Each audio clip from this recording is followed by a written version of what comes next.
नमस्कार, हिमाचल बुलेटिन में आपका स्वागत है। पेश हैं आज के समाचार। हिमाचल प्रदेश विधानसभा के बजट सत्र के चौथे दिन की शुरुआत प्रश्नकाल से हुई। प्रश्नकाल के दौरान राज्य के सार्वजनिक क्षेत्रों के उपक्रमों के बारे में पूछे गए एक प्रश्न के उत्तर में मुख्यमंत्री श्री जयराम ठाकुर ने कहा, अध्यक्ष महोदय, कुल मिलाकर के अगर हिमाचल प्रदेश में हम देखें, अगर निगम और बोर्डों की अगर हम कुल संख्या देखें तो हमारी वो 23 बनती है और उनमें से 11 निगम व 1 बोर्ड जो है वो घाटे में चल रहे हैं। लेकिन उसके साथ साथ में इस बात का भी मैं जिक्र करना चाहूँगा, पिछले 3 वर्षों में कुछ सुधार भी हुआ है, कुछ निगमों में सुधार की वजह से परफॉर्मेंस में ज़्यादा बेहतरी आई है। लेकिन मैं ये ज़रूर कहना चाहूँगा, ख़ासतौर से कई बार हम भी सोचते हैं कि प्रदेश सरकार के माध्यम से हम खर्चे को जहाँ बचा सके और प्रदेश के विकास में उसको लगा सकें, उस दिशा में प्रयत्न करना चाहिए, उस दिशा में प्रयास करना चाहिए। ये 2 वर्ष हमारे कोविड के दौर में से गुजरे और ऐसे में खासतौर से जो जितने भी PSU हैं हमारे, वो बहुत कठिन दौर में से गुजरे हैं। बंद करने के लिए सुझाव कुछ जगह व्यवहारिक हो पाता, कुछ जगह व्यवहारिक नहीं हो पाता है। अब जैसे कुछ एक PSU हमारे बिल्कुल जो जनहित में है, उनको बंद करना जनहित में उचित नहीं होगा। चाहे हमारा वो HPSCB है, हमारा HRTC है, दूर दराज के इलाके में ग्रामीण क्षेत्रों में लोगों को यातायात की सुविधा उपलब्ध करवाना ये सरकार का दायित्व है, सरकार की जिम्मेवारी है। बहुत सारे ऐसे रूट्स हैं जहां पर यह संभव नहीं है कि वो रूट हमारे प्रॉफिट पर चल पाए, घाटे में चलते हैं। लेकिन लोगों को आने जाने की वहां पर सुविधा देना ये सरकार की जिम्मेवारी, और इस जिम्मेवारी से सरकार पीछे हट नहीं सकती है।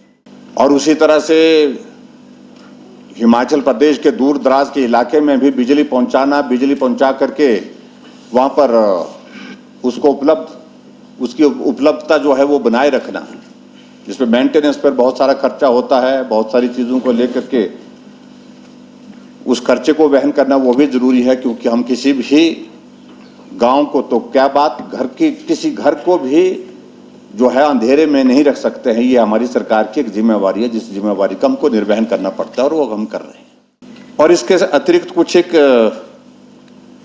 बोर्ड कॉरपोरेशन ऐसी भी है हमारे पास जिनका सामाजिक दायित्व है, सामाजिक दृष्टि से वर्ग विशेष के लिए उनका महत्व है। जैसे हमारे शेड्यूल कास्ट का है, ST का है, OBC का है, ये कॉरपोरेशंस हैं। और स्वाभाविक रूप से वहाँ पर इस आधार पर हम निर्णय नहीं कर सकते हैं कि लाभ में है या नुकसान में। ये पैरामीटर कुछ जगह लागू किए जा सकते हैं, लेकिन सब जगह लागू करने संभव नहीं हो पाते हैं। क्योंकि समाज के किसी वर्ग को सुविधाएं देना, उसके लिए वो व्यवस्थाएं करना, ये भी लाजमी है, ये भी बहुत आवश्यक है। उस दृष्टि से ये भी हमको उस तरह से जो है उनका संचालन करना पड़ता है, उनको चलाना पड़ता है। और कोविड के इस दौरान में हमने पिछले 3 वर्षों में सरकार की ओर से इनको मदद करने की कोशिश की है, सहायता करने की कोशिश की है, ताकि हमारे सुविधाएं जो PSU उपलब्ध कराते हैं समाज के अलग अलग वर्गों को, तो हमारे समाज को किसी तरह से कठिनाई न हो, उस बात को सुनिश्चित करने के लिए। उसमें मैं अगर बात कहूँगा, अगर इलेक्ट्रिसिटी बोर्ड की अगर हम बात कहें तो पिछले 3 सालों में हमने 1521 करोड़ रुपए इलेक्ट्रिसिटी बोर्ड को दिया है। HRTC में हमने जो सरकार की ओर से उनको जो मदद की है, जो 1585 करोड़ रुपए की मदद की है। क्योंकि HRTC नहीं चलेगी तो यातायात की सारी व्यवस्थाएं चरमरा जाएंगी। इसलिए बहुत लाजमी है, बहुत आवश्यक है कि इन सुविधाओं को ठीक प्रकार से हमको संचालित करना पड़ेगा। और उसी तरह से हमारी टूरिज्म इंडस्ट्री जो है वो बहुत अच्छी तरह से चली थी, लेकिन कोविड के कारण वो बहुत बुरी तरह से प्रभावित हुई है। HPTDC को भी हमने इस कोविड के दौरान जो मदद की है, उसमें 70 करोड़ रुपए जो है वो HPTDC को भी दी है। मुख्यमंत्री श्री जयराम ठाकुर ने आज विधानसभा सदन में वर्ष 2021-22 के लिए अनुपूरक अनुदान मांगे प्रथम एवं अंतिम किश्त भी प्रस्तुत किए, जिन्हें चर्चा के बाद ध्वनिमत से पारित कर दिया गया। यूक्रेन में फंसे प्रदेशवासियों को सुरक्षित वापस लाने के प्रयासों के बारे में मुख्यमंत्री श्री जयराम ठाकुर ने सदन में वक्तव्य दिया। अध्यक्ष महोदय, रूस और यूक्रेन के बीच भू राजनीतिक तनाव और विवाद का बढ़ना पूरे अंतर्राष्ट्रीय समुदाय और हमारे देश के लिए भी चिंता का विषय है। यूक्रेन में भारतीय नागरिकों, विशेषकर छात्रों की सुरक्षा को लेकर के हम सभी चिंतित हैं। एक प्रारंभिक जानकारी के अनुसार हिमाचल प्रदेश के लगभग 130 लोग यूक्रेन में फंसे हुए हैं। जैसे जैसे जानकारी प्राप्त हो रही है, यह संख्या बढ़ भी सकती है। प्रदेश सरकार इन लोगों की सुरक्षा को लेकर के चिंतित है और लगातार विदेश मंत्रालय से संपर्क में है।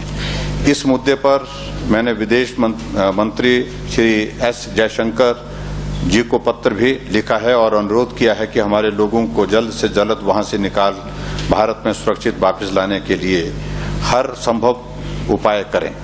प्रदेश सरकार इस संबंध में कोई भी आवश्यक जानकारी उपलब्ध करवाने का प्रयास करेगी। मुख्य सचिव की आज सुबह भी इस विषय पर विदेश सचिव के साथ बातचीत हुई है। यूक्रेन में एयर स्पेस बंद होने के कारण वहां से सीधी विमान सेवा संभव नहीं है।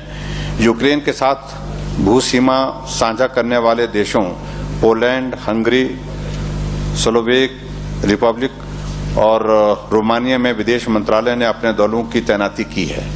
यूक्रेन में फंसे भारतीय नागरिकों को सड़क मार्ग से वहां ले जाकर इन देशों से विशेष विमान सेवा के माध्यम से भारत लाने का प्रयास विदेश मंत्रालय कर रहा है। इस संदर्भ में यूक्रेन और नई दिल्ली में हेल्पलाइन स्थापित की गई है। विदेश मंत्रालय ने वहां फंसे लोगों को निःशुल्क वापस लाने के लिए एयर इंडिया के विशेष विमान इन देशों में भेजे हैं और वे इन लोगों को लेकर भारत वापस ला रहे हैं।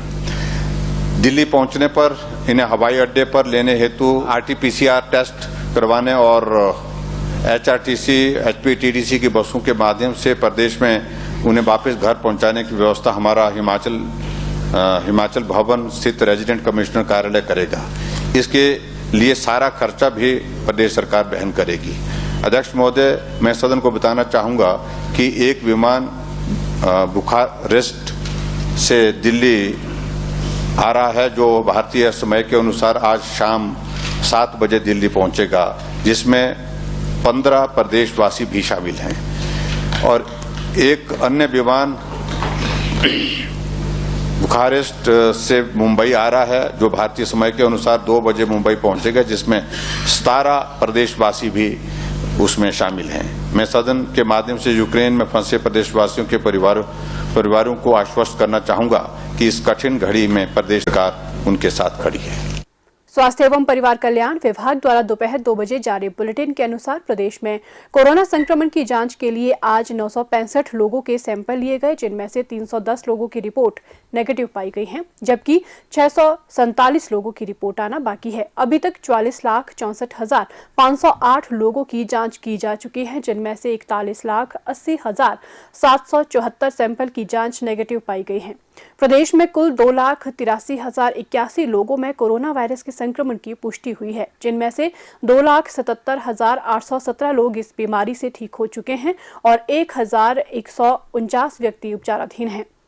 हिमाचल बुलेटिन देखने के लिए सब्सक्राइब करें YouTube channel IPR Himachal, follow करें ट्विटर @DPRHP, लाइक करें Facebook page information and public relations department Himachal Pradesh, visit करें वेबसाइट www.himachalpr.gov.in। इस अंक में इतना ही। कल फिर होगी मुलाकात, दीजिए इजाजत, नमस्कार।